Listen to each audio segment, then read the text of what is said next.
The last time I heard all three of my children's voices together, they weren't singing, "Happy Birthday."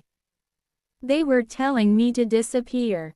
"I'm serious, Mom," my oldest son, Ethan, snapped over speakerphone. "Stop calling us. We have our own lives." My daughter, Melissa, didn't even try to soften it. "You're exhausting." Then came my youngest, Ryan. "You make everything about yourself." Click. The line went dead. I stared at my reflection in the kitchen window of the quiet house I'd lived in for 38 years. The birthday cake I'd baked for myself sat untouched on the counter. 3 extra plates remained on the dining table because, despite all the excuses they'd given over the years, I'd still hoped someone might show up. No one did. My husband, Daniel, had passed away 4 years earlier after a sudden heart attack. Losing him had felt like losing the floor beneath my feet. But losing my children while they were still alive, that hurt even more. For months I'd convinced myself they were simply busy. Ethan was climbing the corporate ladder in Chicago. Melissa owned a trendy boutique in Seattle. Ryan had moved to Austin with his wife and rarely answered texts.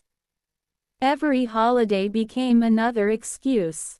"Maybe next year. We're traveling. The kids have soccer." Eventually I realized something painful. They didn't just miss me. They were avoiding me. A week after that devastating phone call, I found out why. My neighbor, Mrs. Alvarez, accidentally mentioned she'd seen Ethan in town the previous weekend. "He was here?" I asked. She smiled innocently. "Oh yes. All 3 of them. They had lunch together at that new steakhouse downtown." My stomach dropped. They had all been 20 minutes from my house. Not one of them called. That evening I opened an old cedar chest Daniel had always kept locked. Inside were our financial records, property deeds, investment accounts, and something I'd barely thought about in years. Our estate plan. Daniel had insisted everything remain organized. If anything ever happens, he'd always say, our family should never fight over money. Ironically, money seemed to be the only thing that still connected us. The next morning, instead of calling my children again, I called someone else. "My name is Margaret Collins," I said calmly into the phone. "I'd like to schedule an appointment to update my entire estate." The receptionist transferred me immediately. Within seconds, a warm voice answered. "This is Attorney James Parker. How can I help you today?" I looked around the silent house one last time before answering. My children asked me to stop calling them. There was a long pause.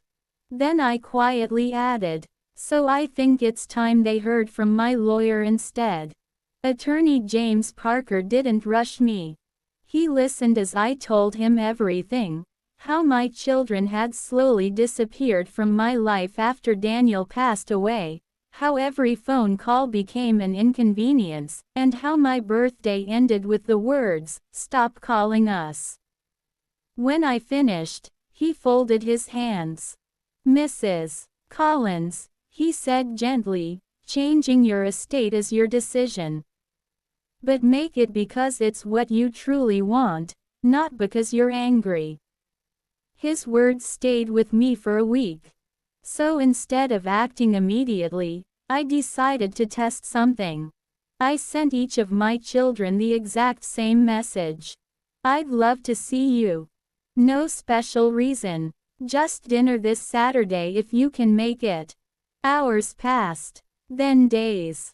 Melissa replied first. "Busy." Ryan sent a thumbs up emoji, and never answered again. Ethan didn't even open the message. That was all the confirmation I needed. The following Monday, I returned to Parker's office. I've made my decision. He nodded. What would you like to change? I smiled sadly. I don't want my life's work going to people who only remember me when they need something. Together, we rewrote everything. A large portion of my estate would go to scholarships for students who had lost a parent. Another portion would fund the local children's hospital where Daniel had volunteered for years. My home wouldn't be sold for profit. Instead, it would become a community learning center in Daniel's name. Each of my children would receive a small personal letter, and exactly $1, just enough to make it clear they had not been forgotten, they had simply been left out by choice. Attorney Parker looked at me carefully. Are you certain? I took a deep breath. For the first time in years, yes. 3 months later, my health took an unexpected turn. Nothing life-threatening, but enough for my doctor to recommend surgery and several weeks of recovery. Not one of my children knew. Not because I hid it. Because none of them called. Instead, my neighbors brought groceries. Mrs. Alvarez drove me to appointments. The young couple next door mowed my lawn every weekend without asking for a penny. They treated me like family. And for the first time in years, I realized family isn't always defined by blood. A few weeks later, Attorney Parker called. Mrs. Collins, he said, there's something you should know. What is it? It seems your children have recently started asking questions about your assets. I frowned. Why now? They've contacted the county office and a real estate agent. My heart sank. They're trying to estimate what they'll inherit. They still hadn't called to ask how I was doing. But they were already counting what they believed would become theirs. I quietly thanked my lawyer. Then I looked at the signed documents resting safely in my desk drawer. They had no idea. Everything they expected was already gone. 6 months later, my surgery was behind me, and life had become surprisingly peaceful. I spent my mornings volunteering at the children's hospital Daniel had loved so much. In the afternoons, I helped organize books at the future learning center that would soon open in his name. Then, out of nowhere, my phone started ringing. Ethan. I hadn't seen his name on my screen in nearly a year. Mom, he said cheerfully. I was thinking, maybe we should all get together this weekend. Before I could answer, another call came in. Melissa. Then a text from Ryan. Miss you, Mom. Let's have dinner soon. The sudden affection felt strange. For months they had ignored every message I sent. Now they all wanted to reconnect at the same time. That afternoon, Attorney Parker called.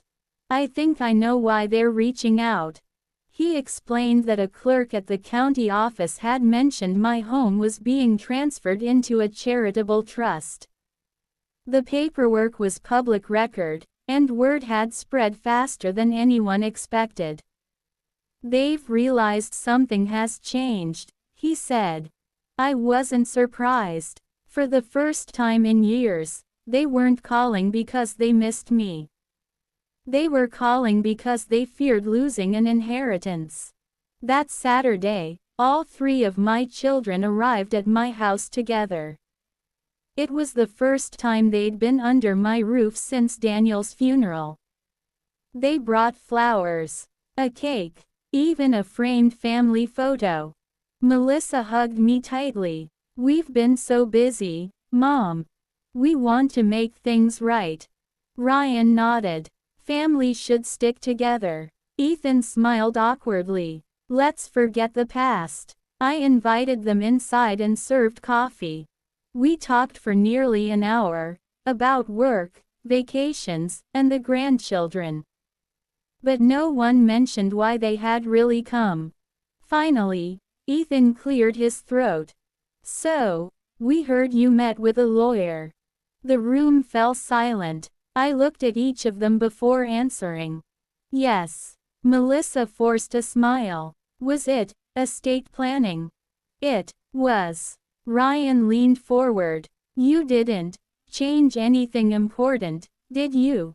I quietly reached into a drawer and placed 3 sealed envelopes on the table. "Those are for each of you." Confused, they opened them. Inside was a personal letter. In it, I wrote, "I spent years begging for your time, not your money. You told me to stop calling, so I respected your wishes. I stopped chasing people who had already walked away. Everything your father and I built will now help children, families, and a community that showed me the kindness I couldn't find in my own home. I hope one day you understand that love is measured by presence, not promises." Tears filled Melissa's eyes. Ryan stared at the letter without speaking.